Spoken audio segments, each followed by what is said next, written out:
Hey guys, welcome back to J&J MMA. Just real quick, I just want to cover the main card of UFC Fight Night. It was Anthony Fluffy Hernandez versus Michel Pereira.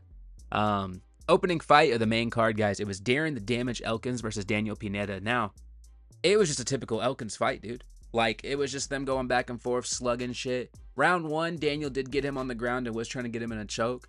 But, dude, Elkins was, like, rolling out of that shit. It was actually some entertaining groundwork to actually watch, in my opinion. So I very much enjoyed that, round one. Round 2 and 3, dude, Darren was just whooping his ass, though. Like, they were having a good little slugfest, but Darren was definitely beating his ass. So he ended up taking the W on that one. Daniel Pineda retired afterwards. He's had a pretty decent career.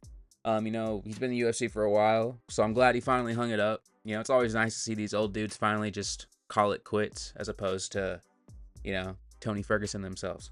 But anyway, we're going to move on to the next fight. It was bantamweight. It was Jake Hadley versus Cameron Smotherman. Now, Smotherman made his UFC debut.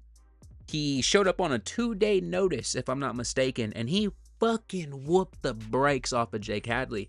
I've heard a lot of hype behind Jake Hadley. I've seen a few of his fights in the UFC. But, dude, Cameron destroyed him. Now, if I'm not mistaken, Hadley was supposed to be fighting at someone that had more of a wrestling base.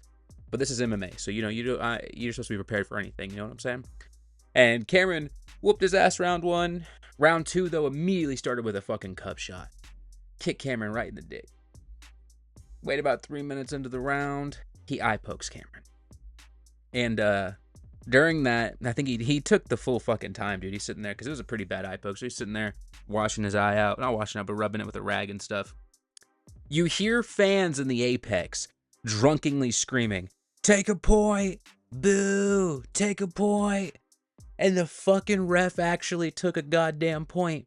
It honestly shook me, because, like, MMA refs nowadays, dude, they don't know how to take away points, especially when it's fucking warranted, And then round 3, Hadley got fucking destroyed again, if I'm not mistaken. Basically, dude, he got destroyed all 3 fucking rounds, in my opinion, from my recollection.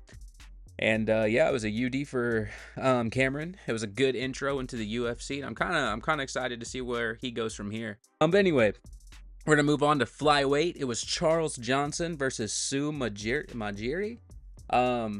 Now, my boy Charles Johnson, I knew he meant business, because with his whack ass hairdo, all respect, on the back he had the Majin M on that shit, like he was Vegeta. In my opinion, he was winning round 1. I feel like he took that. Round 2, he almost ended up getting a fucking finish, but Mudaerji was defending and ended up ending the round with a submission attempt, if I'm remembering correctly. I'm just kind of going off notes at the moment, guys. Round 3, I would have probably given to Mudaerji, but I thought Charles took the fight overall. And, to quote Charles Johnson, it doesn't matter what you think, because he won the fight. It was a fun performance. Like, genuinely, I had fun with these fights. There were a lot of decisions. There's only one actual finish tonight. But for the main card alone, because we're ignoring the prelims, I had fun.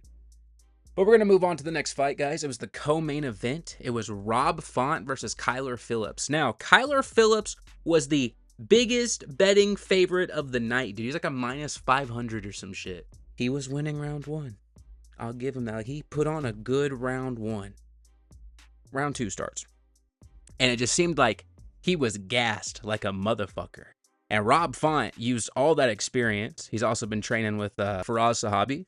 And he just took all that shit, put it together. And, bro, he came back. Like, round 2, round 3, he was putting it on Kyler. Like, there's no ifs, ands, or buts about it.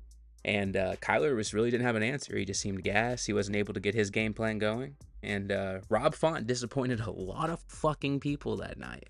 But again, it was a fun co-main event. I enjoyed it. I thought it was a fun fight. And props to Rob for actually getting a goddamn win in the year of 2024. Let's go. Moving on to the main event, though, guys. It was Anthony Fluffy Hernandez versus Michel Pereira. Now, you look at these guys side by side, and a lot of people are going to be like, oh, yeah, Michel's fucking winning. Bro, for 5 rounds. Like, round 1 was more back and forth, but round 2 and onward, though, Anthony was taking his cheeks, dude. I don't know what the fuck was up with Michel. I don't know if, like, that motherfucker was, I don't know, he just seemed like all his air was sucked out his lungs, dude. He wasn't doing any of his little flying shit. I think he threw a flying knee at one point. But he wasn't really doing anything. And he kind of just stood there and got beat up for 5 rounds. Also, shout out to his fucking girlfriend who was sitting there on her phone. I think it was round 4. She's on her phone texting while he's getting the shit beat out of him. That kind of went viral. So shout out to her. But no, for real. Shout out to Anthony, dude. He actually put the fucking whooping on him. He ended up getting the TKO in round 5. And it's very much deserved, dude. I feel like a lot of people undermine Anthony Hernandez. I'm not sitting here saying he's like fucking world leader or anything like that. But he definitely deserves a top 10 fight to see where he actually does stand in the rankings for middleweight. Because middleweight's kind of a weird division right now. You know, just with the shifts and everything with the champions changing rotation all the time and shit. I mean, Drakus has kept it, but you know, it went Izzy, Sean, Drakus, and you know, we've seen some more contenders in that division. So I was definitely hyped for it. Anthony fucking laid the hurting on that motherfucker for almost 25 minutes. But props to him, man. Like I said in my last video, I enjoyed watching this card more overall than the Ngannou one. I just feel like the fights overall were more entertaining. You know, we didn't have nobody fucking Marabin for 25 fucking minutes. You know what I mean? But let me know what you guys thought of the card. This is just a quick little video to get out. And I'll catch y'all on the next one.